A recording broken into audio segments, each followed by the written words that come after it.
Assalamualaikum warahmatullahi wabarakatuh. Alhamdulillahilladzi hadana li hadza wa ma kunna linahtadiya laula an hadana Allah. Asyhadu an la ilaha illallah wahdahu la syarika lah wa asyhadu anna Muhammadan abduhu wa rasuluh alladzi arsalallahu kaffatan lin-nasi ajma'in basyiran wa nadhiran wa da'iyan ila Allah bi idnihi وسراجا منيرا اللهم صل وسلم وبارك على نبينا محمد وعلى آله وأصحابه ومن اتبع الهدى إلى يوم الدين وبعد. Kepada Pak Gun saya ucapkan jazakallahu khair yang telah menanamkan benih-benih kebaikan kepada kita, dan semoga Allah Subhanahu wa taala berikan kita kesabaran, rasa syukur sehingga kita bisa mengiltizami jamaah ini. Dan kepada ikhwan sekalian yang telah meluangkan waktunya, mengorbankan segala kegiatannya, insya Allah kita akan dapatinya nanti di surga Allah Subhanahu wa taala. Rasulullah SAW pernah bersabda seperti ini. Inna Allah zawalil ardo fara'aitu masyariqaha wa magharibaha fa inna ummati sayibluhu mulku maswali minha. Sesungguhnya Allah lipat bumi ini. Fara'aitu masyariqaha wa magharibaha, sehingga saya bisa melihat ujung baratnya dan ujung timurnya. Dan sesungguhnya kekuasaan umatku akan sampai sebagaimana Allah perlihatkan kepadaku. Coba kita fokus pada itu. Kita fokus, itunya bisa diulangkan, apa namanya, komputer foto printernya. Yang nah tulisan itu foto X ya, sampai kompor ada pada ke bawah. Nah itu. Ya. Atas lagi tuh. Antum bisa melihat itu Persian Empire sama Roma. Di situ ada dua negara adidaya, ada Persia, ada Romawi. Berangkat dari mana Rasulullah SAW? Dari satu titik dalam panah tersebut. Madinah, Yathrib, satu kota yang sangat kecil dengan penduduknya yang santun-santun. Ya, mereka rata-rata petani. Dalam waktu yang sangat cepat. Kalau kita lihat Rasulullah SAW bersabda juga seperti ini. La taftahanna Konstantinia. Sungguh Konstantinopel akan dikuasai oleh kita. Kita dapati tahun 700-an setelah hijrah, Konstantinopel sudah bisa dikuasai oleh Muhammad Al-Fatih dalam waktu 700-an. Setelah melewati Bani apa? Bani Umayyah, Bani Abbasiyah, dan kemudian Turki Utsmani. Akan tetapi ketika Muawiyah mendengar kalimat itu, lantas tahanlah Konstantinia, suku Konstantinopel akan dikalahkan, akan dibuka oleh Islam. Muawiyah sudah memacu kudanya mengarah ke sana. Karena mereka yakin sabda Rasulullah as-sadiqul masduq itu pasti benar. Maka saya berkeyakinan Mikdad hari ini ngaji di depan kita. Tahun depan insya Allah Mikdad akan ngaji di Gedung Putih. Itu hal yang nggak mungkin, itu hal yang pasti mungkin. Karena Rasulullah SAW telah menyatakan itu. Tidak semua rumah akan dimasuki dengan Al-Quran. Sekarang kita tidak membuat jalan ke situ.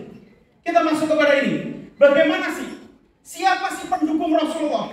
Dalam waktu cepat Persia bisa dikuasai oleh Umar bin Khattab. Dalam waktu cepat bisa seperti itu. Kita coba lihat gerakan Islam yang pada saat itu benar-benar ditekan betul.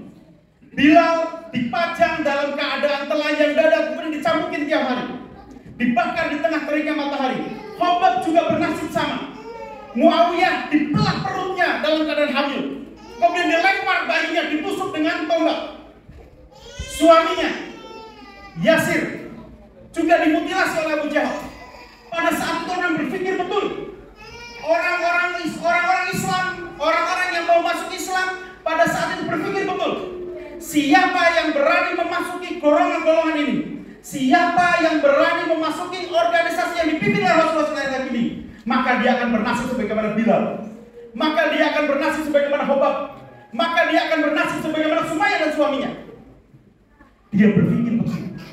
Maka tidak ada yang berani berbaiat kepada Rasulullah SAW kecuali orang-orang yang telah mewakafkan dirinya kepada Rasulullah. Coba, ketika dia mau masuk, silahkan Anda masuk. Anda akan bernasib sama sebagaimana Bilal. Anda akan bernasib sama sebagaimana Mus'ab bin Umair yang dikurung oleh bapak dan ibunya. Anda akan bernasib sama sebagaimana Utsman bin Affan yang dicambuki oleh pamannya.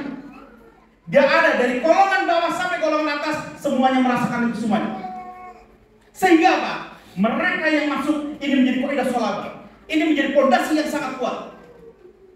Tidak ada yang berani memasuki pergerakan yang dipimpin oleh Rasulullah kecuali orang-orang yang telah mewakafkan dirinya pada Allah. Dan itu ada pada kalian. Kalian masuk, kalian juga sadar betul akan menerima hal-hal seperti itu. Tapi kalian lewati itu semuanya. La yusibana illa ma kataballahu lana. Anda mengatakan itu pada saat itu. Tidak ada yang akan menimpa kami kecuali apa yang telah dicatat oleh Allah Subhanahu wa taala kepada kami. Ini menjadi suatu fondasi yang sangat kuat. Fondasi kedua, Allah Subhanahu wa taala memberikan ansor, kelompok yang memberikan pertolongan. Para ulama mengatakan ahlul bala, yaitu muhajirin. Ahlul bala, orang yang menerima ujian-ujian yang sangat dahsyat. Pernah salah Rasulullah SAW sedang berada di Ka'bah, di depan Ka'bah. Datanglah salah seorang muhajirin, orang Makkah datang. Ya Rasulullah, doakan. Begitu takkannya dia, mengerikannya, didoakan ya Rasulullah. Apa kata Rasulullah? Minta udur orang ini. Apa kata Rasulullah? Orang sebelum kalian menemani Nabi kalian dalam rangka memegang din ini, sampai-sampai apa? Kepala mereka diberikan gergaji besi, tapi mereka tidak meninggalkan agama ini. Ya Rasul, selesai. Rasulullah SAW tidak memberikan apa? Ya udahlah, antum nggak usah aktif aja dulu. Nanti berapa hari kalau udah enak boleh. Enggak, Rasulullah nggak memberikan dispensasi seperti itu. Tapi Rasulullah SAW menggambarkan Anda belum apa-apanya dibanding umat zaman terdahulu. Ini sebenarnya. Yang kedua, ansor. Ketika Rasulullah SAW mengalami Abul Hasan, tahun kesedihan. Secara politik dipegang oleh Abu Thalib meninggal. Secara ekonomi dipegang oleh Khadijah meninggal. Dua kekuatan, politik dan ekonomi. Maka sekarang kita ada siasat ya, ada politik, bagaimana kita bisa menguasai politik. Hilang pada saat itu. Maka Rasulullah SAW mulai berdakwah. Setiap kali ada orang haji, dia dakwahi. Setiap kali ada orang haji, dia dakwahi. Maka masuklah kelompok As'ad bin Zurarah, orang-orang Yasrib, orang-orang Khazraj. Masuklah seperti itu. Maka kata As'ad, ini jangan-jangan orang yang dijanjikan oleh Yahudi. Nanti akan datang Nabi dan kami nanti akan memerangi kalian. Kata Yahudi seperti itu. Kata As'ad, kita dahului aja dia. Ketika As'ad masuk Islam, 5 orang tersebut masuk Islam, mereka udah langsung berpikir, sampai kapan kita akan membiarkan Rasulullah lari dari gunung yang satu ke gunung yang lain?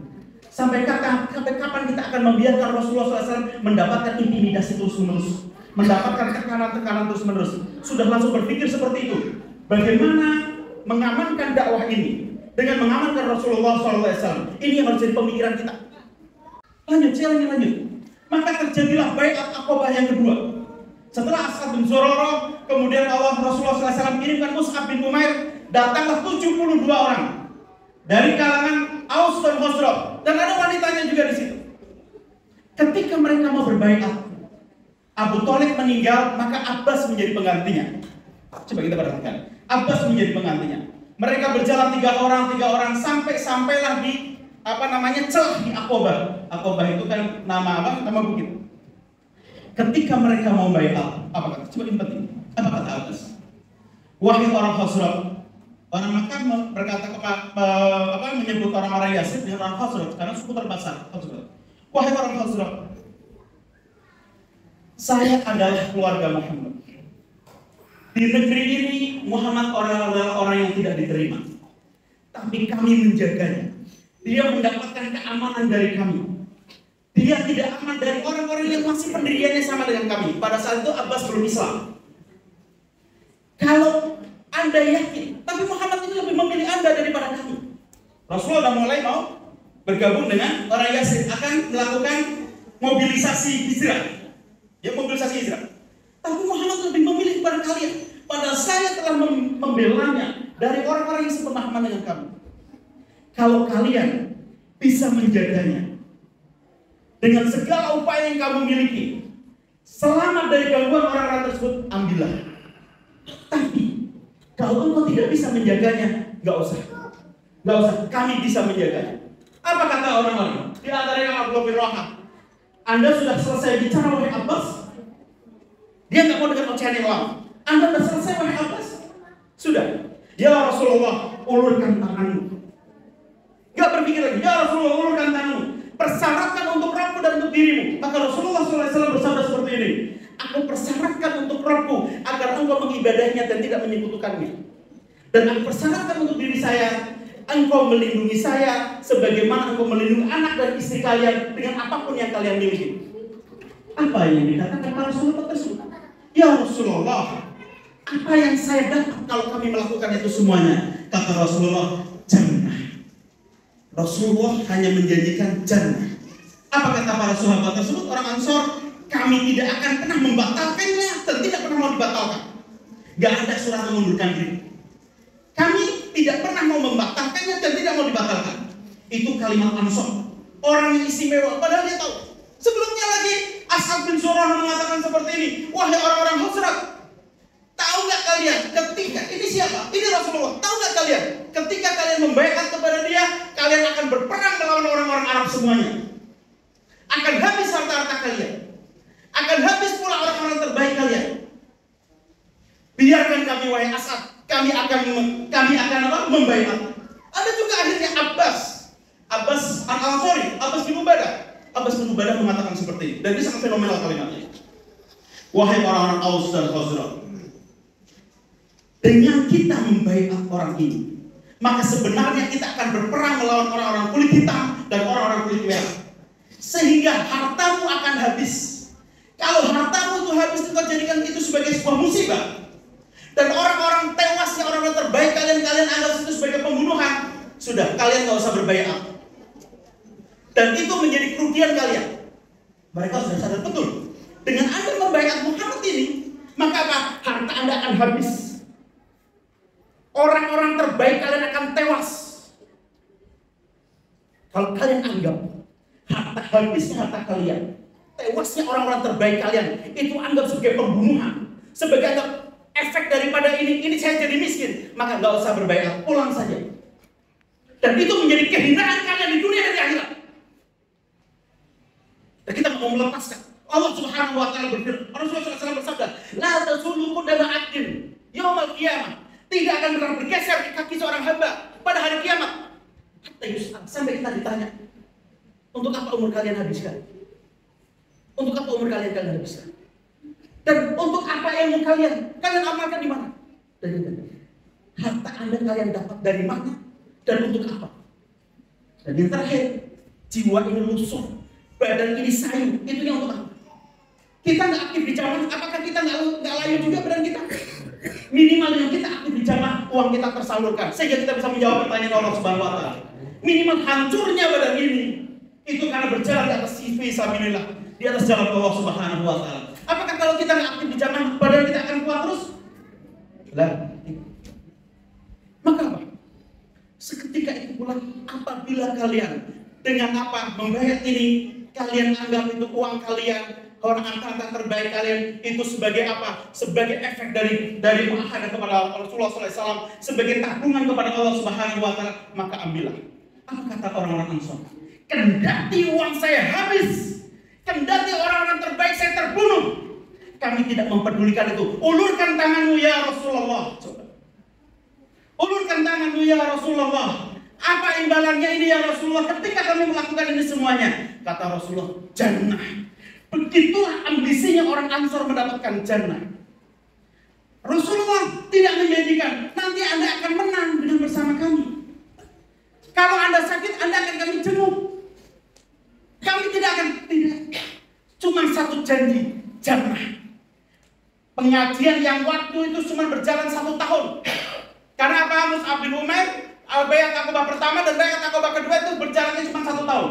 Pembinaan Mus'ab bin Umair bisa segitu dahsyat. Ambisinya mereka mendapatkan surga. Mereka nggak peduli lagi apa yang terjadi. Inilah 2 kelompok. Ahlul bala wa ahlul nusrah. Ahlul bala diwakili oleh orang-orang muhajirin.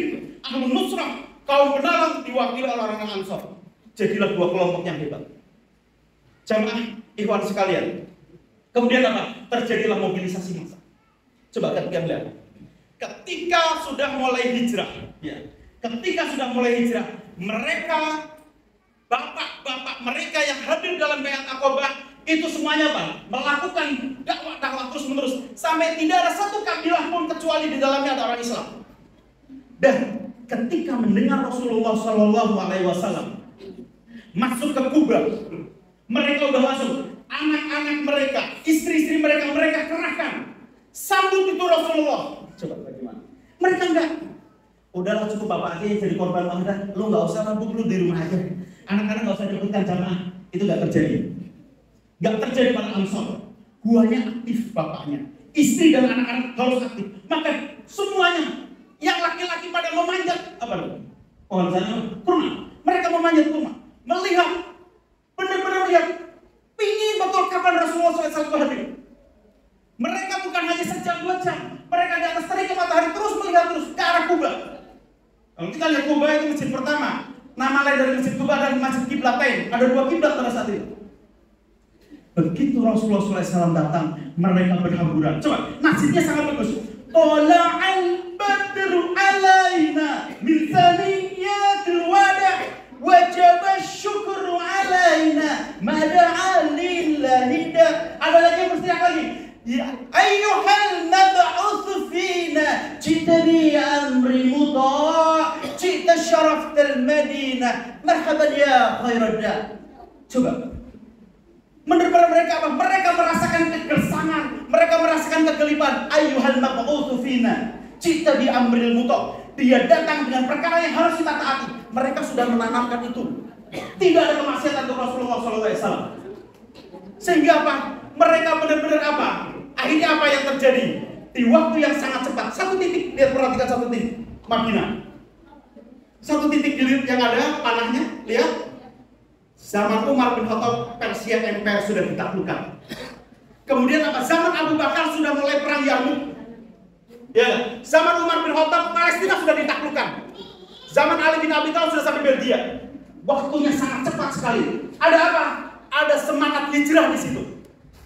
Maka sangat salah sekali ketika orang berada dalam jamaah, saya mau lepas dulu, saya mau memperbaiki ekonomi dulu. Kapan itu terjadi? Ketika sudah di Madinah. Apa kata Allah Subhanahu wa taala?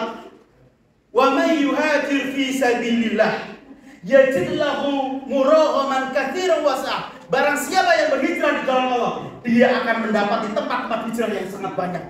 Dan dia akan mendapati ghanimah yang sangat banyak. Ghanimah dari Persia, ghanimah dari Romawi, sampai akhirnya Islam masuk dalam kita. Dan kita itu memulai kembali. Sekarang Spanyol sudah lewat, Andalusia sudah lewat. Diambil semuanya sama orang-orang kafir. Apa kita akan mau berpangku tangan saja? Maaf, saya nggak bisa hadir. Saya mau ngaji dulu, saya mau dagang dulu. Emang lebih penting dagang daripada menegakkan agama Allah? Seberapa mahalnya sih diri kita? Rasulullah SAW ketika tangannya itu terkena pedang, kamu itu cuma sedang tangan saja udah. Begitu murahnya kita. Karena apa? Segala pengorbanan para sahabat, segala pengorbanan Rasulullah, segala pengorbanan orang Ansor itu tidak lain hanya untuk apa? Agar Allah saja yang ibadahi di muka bumi. Ketika Anda mulai lemah, yang saya kerjakan ini adalah satu tujuan, agar hanya Allah saja yang diibadahi di muka bumi ini. Datangnya kalian dari rumah ke sini dalam tujuan apa? Agar hanya Allah saja yang diibadahi di muka bumi ini. Apakah kita tidak cemburu? Allah yang Al-Khaliq, Allah yang Razak, Allah yang Mudabbir dihianati oleh orang-orang tersebut. Allah yang menciptakan, Allah yang memberi rezeki. Enak-enak saja dia nggak mau beribadah kepada Allah. Seberapa cerah kecemburuan kalian kepada mereka tersebut. Dan syarat jangan sampai apa? Kita ngaku cinta sama Allah, Allah tidak cinta kepada kita. Ya. Semoga tauhid saya berharap kita mempunyai itu. Kita mempunyai semangat-semangat itu. Kita ada dari apa? Dari satu rumah ke rumah yang lain. Kita sekarang punya masjid, kita bisa ngomong seperti itu. Maka antum sekalian, siap gak kalian? Untuk apa nanti anak-anak kita menguasai gedung-gedung putih mereka? Siap gak kalian? Siap gak kalian? Masya Allah. Siap. Jangan sampai sia-siakan. Minimal apa? Ketika kita berhadapan, mampir sehari berapa kali, terus memang lu suka dari kerja yang ngantuk. Tapi apa? Seumpama sakit Anda bersyukur, ya Allah, Alhamdulillah kau berikan saya sakit. Sakitnya karena saya menegakkan agamamu. Jangan sampai apa? Sakitnya karena urusan-urusan yang di luar dari menegakkan kalimat Allah Subhanahu wa taala.